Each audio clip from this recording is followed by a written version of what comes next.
I've been ordered to find and stop whomever's been trying to destroy the multiverse, but I find my enthusiasm waning.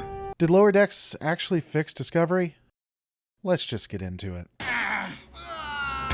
Rutherford? In the Lower Decks series finale, The New Next Generation, we see what some fans interpret as evidence that Star Trek Discovery didn't occur in the Prime Timeline, but rather in an alternate universe. Here's the thing. They're more than likely wrong. They aren't even skirting the bounds of reasonable conclusions. Or, if we assume that they are correct and it did occur in a separate universe, then the logical conclusion is that none of the individual series, yes, none of them, are in the same universe. Thus, none of them are in the Prime Timeline. Or only one is. The conclusions they get from the Rift, and I'll discuss that very shortly, are just silly. Let me catch everyone up on what's happened if you haven't seen the episode, and you probably should before watching this.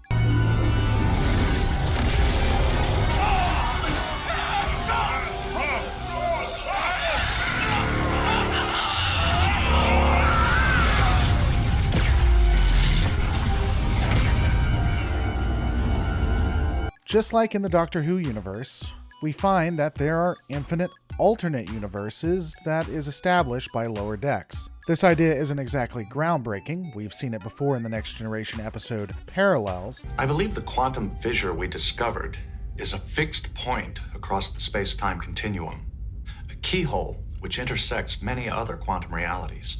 What do you mean, quantum realities? For any event, there is an infinite number of possible outcomes.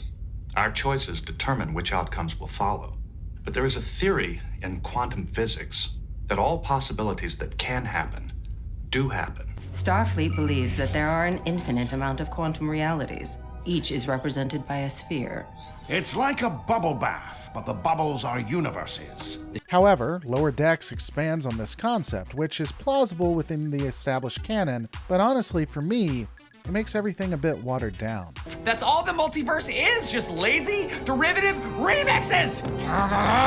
Regardless, we now have confirmation that there are infinite universes. Fun. Looking at the episode proper, a Klingon ship is near a temporal anomaly and is transformed into a Discovery-era vessel. This anomaly combines all of the universes and is doing lots of changes. Again, watch the episode for it to make sense. The brief scene, lasting all of 15 seconds, has become a rallying point for Discovery-hating fans, who claim that Paramount has decided to place Discovery outside of the Prime Timeline.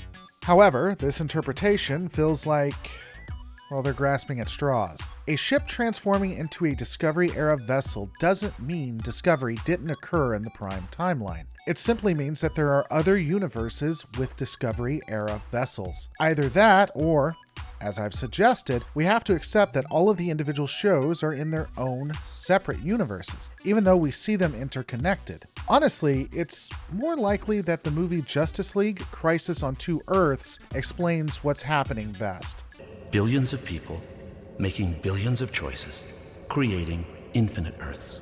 Some so similar to each other you could spend a lifetime searching for any distinction.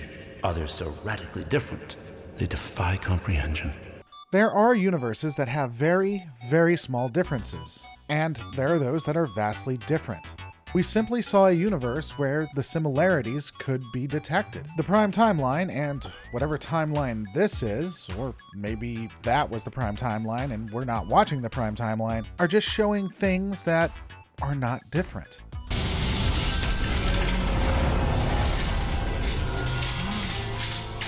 Captain, the Cerritos is operational. We've got all Sovereign class. Consider this. While traveling through the Ripple Field, the Cerritos temporarily becomes a Sovereign-class vessel. Does this mean Sovereign-class ships don't exist in the Prime Timeline? Does it confirm the anti-Trekker theory? Of course not. We also see a Galaxy-class starship. Does that mean the Next Generation exists in its own separate universe? Clearly, the answer is no. What I find funny is that none of this really matters to those who still hate Discovery. Even 7 years after its debut, these fans don't care. This evidence doesn't make them like Disco-era Trek more, nor respect Paramount. It just provides them with a sense of vindication over something incredibly minor. Look, I don't like Discovery either. It panders to specific political and social agendas rather than embracing the broad celebration of diversity that Star Trek originally stood for. But whatever. The show still has some redeeming qualities, including one scene I consider to be among the top 10 most Starfleet moments ever. Maybe I'll discuss that one day, but regardless, Discovery is a show that happened. It was created with questionable intentions, but eventually learned from its mistakes and improved over time. Now it's done. The inclusion of Discovery-era Klingons in Lower Decks is far more likely to be a nod to Discovery than a retcon of any kind. If someone wants to interpret this as evidence that Discovery was removed from the Prime timeline, fine. There's no real evidence to support that, but if it helps someone sleep at night, go for it. But let's not pretend this was part of some grand plan by Paramount to appease fans. That's just delusional. And given that we're 7 years out, delusions are something a lot of Discovery haters are probably used to. But these are just my opinions. What are yours? Let me know in the comments below. Don't forget to rate and subscribe. I'll see you on the next Lore Reloaded.